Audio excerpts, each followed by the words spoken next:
ইংরেজি উচ্চারণের 10টি গুরুত্বপূর্ণ রুলস শিখে নেব। তো চলো শুরু করা যাক। ফার্স্ট রুলে কি বলা আছে? বলা আছে যে শব্দের শুরুতে কে এন থাকলে তার উচ্চারণ হবে দন্ত্যের ন। এক্ষেত্রে কে অনুচ্চারিত থাকে কোন সময়? কে এন যদি পাশাপাশি থাকে। কে এন আছে এখানে KNOWLEDGE, এর সঠিক উচ্চারণটা কি হলো? নলেজ। এখানে আমরা যদি একটু মনোযোগ দিয়ে দেখি যে KN থাকাতে কের উচ্চারণ এখানে কিন্তু হচ্ছে না। NOWLEDGE এতদূর পর্যন্ত হচ্ছে নলেজ। সিমিলারলি KN পাশাপাশি আছে, তাই এখানেও কের উচ্চারণ হচ্ছে না। NIGHT এতটুকু উচ্চারণ হচ্ছে নাইট, কের উচ্চারণ হচ্ছে না। KNIGHT নাইট মানে অশ্ব। একই রকমভাবে KN পাশাপাশি আছে, তাই NEE এতটুকু উচ্চারণ হচ্ছে নেই। We will see that the next rule W এর পরে এইচ বা আর থাকলে ডাব্লু উচ্চারণ হয় না।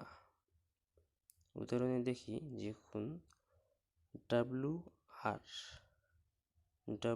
আর আর আছে পাশাপাশি আছে, তাই এখানে RITE এতটুকু উচ্চারণ হবে। RITE রাইট মানে লেখা। এখানে ডাব্লুর উচ্চারণ হচ্ছে না। সিমিলারলি ডাব্লু আর পাশাপাশি আছে, তাই RONG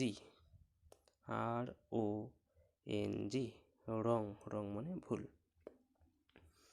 একই রকমভাবে কি ডাব্লু আর এইচ, এই যে এখানে এইচ অথবা আর, ডাব্লু এর পর যদি এইচ অথবা আর থাকে তাহলে ডাব্লু এর উচ্চারণ হবে না। তো এখানে ডাব্লুর পর এইচ আছে, সো ডাব্লুর উচ্চারণ হচ্ছে না। হু। একই রকম রেস্টলিং, RESTLING রেসলিং, ডাব্লুর উচ্চারণ হচ্ছে না। রুল নাম্বার 3-তে কি বলা আছে? যে শব্দের শেষে ই থাকলে ই এর উচ্চারণ হয় না। শব্দের শেষে ই থাকলে ই এর উচ্চারণ হয় না।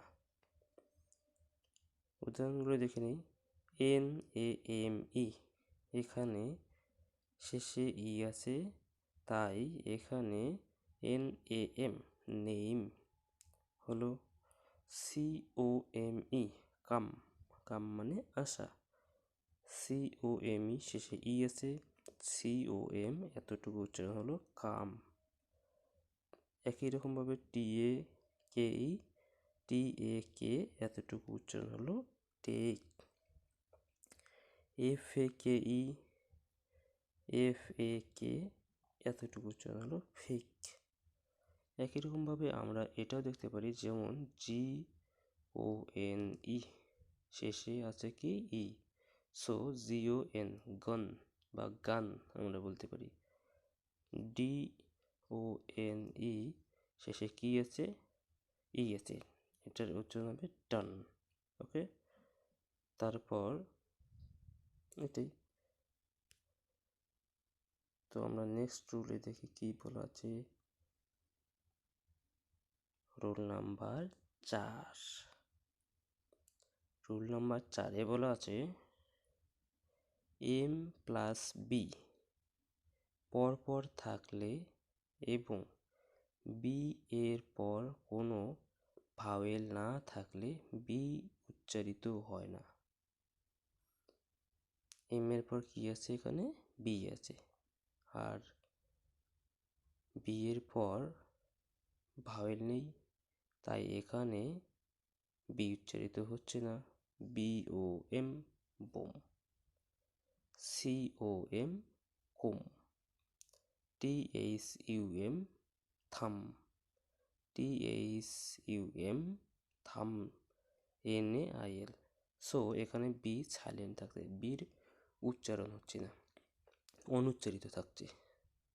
তো এরকম যদি হয় কোনো জায়গায় যে এম ও বি পাশাপাশি আছে, তাহলে বির উচ্চারণ হবে না, এম এর উচ্চারণ হবে।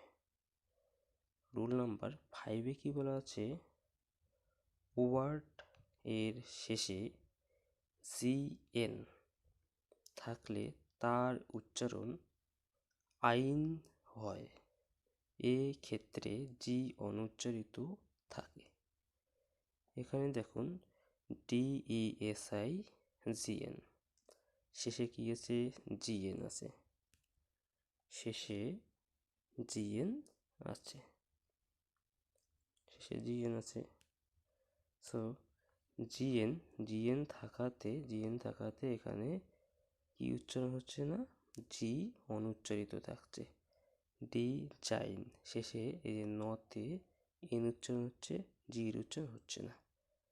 রিজাইন, একই রকমভাবে রিজাইন, রেইন, ফেইন, ঠিক আছে, একই রকমভাবে এগুলো জি উচ্চারণ হচ্ছে না আর এন উচ্চারণ হচ্ছে।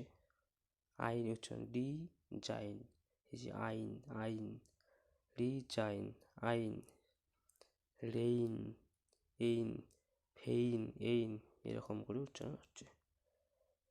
রুল নাম্বার 6-এ বলা আছে যে এল প্লাস এম, এল প্লাস এম, এল প্লাস এম যদি থাকে, পরপর থাকে এবং পরে ভাওয়েল না থাকলে এল উচ্চারিত হবে না বা অনুচ্চারিত থাকে। যেমন CALM, CALM, এল আর এম পাশাপাশি আছে, LM পাশাপাশি থাকায় কির উচ্চারণ হচ্ছে না, এল উচ্চারণ হচ্ছে না, কাম, CAM এতটুকু উচ্চারণ হচ্ছে, CAM কাম। এখানেও দেখুন একই রকমভাবে আমস, ALMS, এখানে এম উচ্চারণ হচ্ছে, কিন্তু এল উচ্চারণ হচ্ছে না, আমস, আলমস নয়, আমস, ALMS তো আলমস হতো, কিন্তু এখানে আমস, AMS এতটুকু উচ্চারণ হচ্ছে। একই রকমভাবে পাম, PALM, পালম হতো, কিন্তু এখানে এম উচ্চারণ, এল উচ্চারণ হচ্ছে না, PAM, পাম, পাম মানে তাল গাছ। So let's go, what is the next rule? We will see that rule number 7. ওকে, তো দেখি আমরা 7-এ কি আছে। শব্দে টি থাকলে, ঠিক আছে, টি এর পরে ইউ থাকলে টি এর উচ্চারণ চ এর মতো হয়। তাহলে কি থাকতে হবে, শব্দে টি থাকতে হবে, আর টি এর পরে ইউ থাকলে টি এর উচ্চারণ চ এর মতো হয়। যেমন LEC TURE, টি এর পর কি আছে, ইউ আছে, তাই এখানে টি এর উচ্চারণ ট হবে না, এখানে চ হলো, লেকচার। CEN TU, টি এর পর কি আছে, ইউ আছে, টি এর পর ইউ আছে, যে টি এর পর ইউ আছে, তাই এখানে চেনটুরি নয়, চেনচুরি হয়ে গেল, চ হয়ে গেল টি এর উচ্চারণ। একই রকম ফার্নিচার, এখানে টি এর পর ইউ আছে, তাই এখানেও ফার্নিটার নয়, ফার্নিচার হয়ে গেল। স্ট্রাকচার আছে, তারপরে মনে করো নেচার, NATURE, নেচার, এই যে টি এর পর কি আছে, ইউ আছে। তারপর কালচার, CULTURE, এখানে টি এর পর কি আছে, ইউ আছে, সো কালচার নয়, কালচার, ঠিক আছে। তারপর মনে করো ফিউচার, FUTURE, এই যে টি এর পর কি আছে, ইউ আছে, সো ফিউটার নয় ফিউচার। ঠিক আছে। 8 নাম্বার রুলসে কি বলা আছে, 8 নাম্বার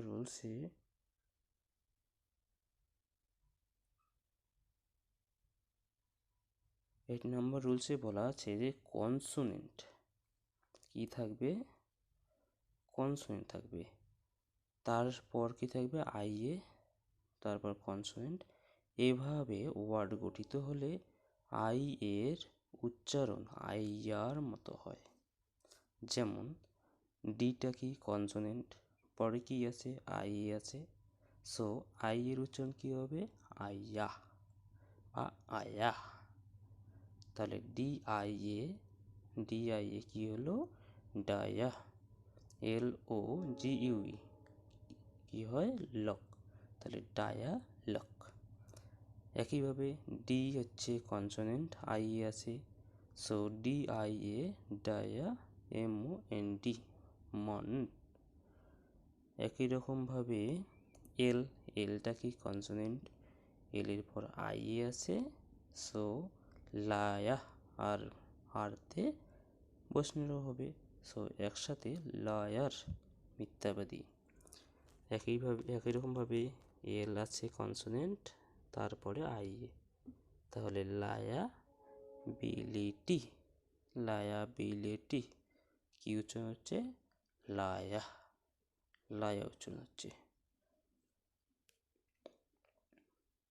তো 9 নম্বর রুলে দেখি,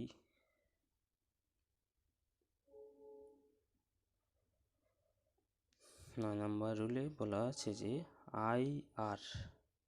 আই তারপর আর তারপর কনসোনেন্ট, এভাবে ওয়ার্ড গঠিত হলে আই এর উচ্চারণ আই না হয়ে এ হয়।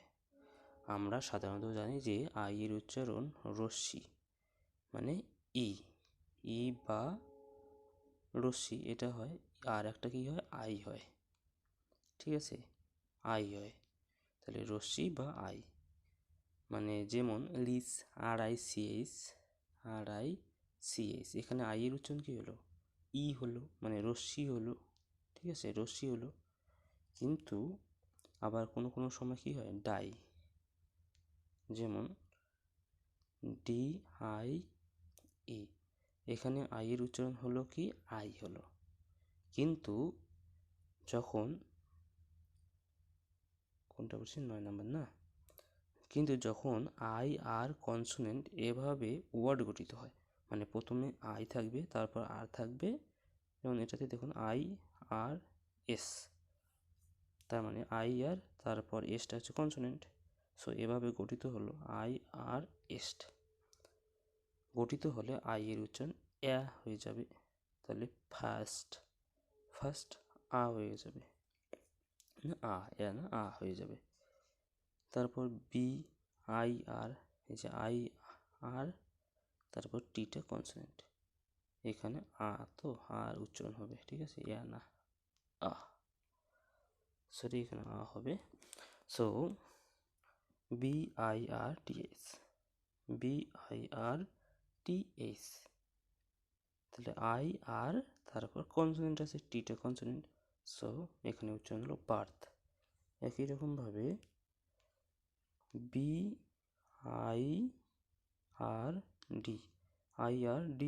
ডিটা কনসোনেন্ট তারপর কনসোনেন্ট, এখানে বলাই আছে এর উপর কনসোনেন্ট তারপর ডিটা কনসোনেন্ট, সো এখানে এর উচ্চারণ হলো বার্ড হলো। একই রকম CIRC সার্কেল উচ্চারণ হলো। 10 নম্বর রুলে বলা আছে যে 3 বর্ণ বিশিষ্ট ওয়ার্ড এ কনসোনেন্ট এভাবে ব্যবহৃত হলে তার উচ্চারণ আই এর মতো হয়। যেমন MICE,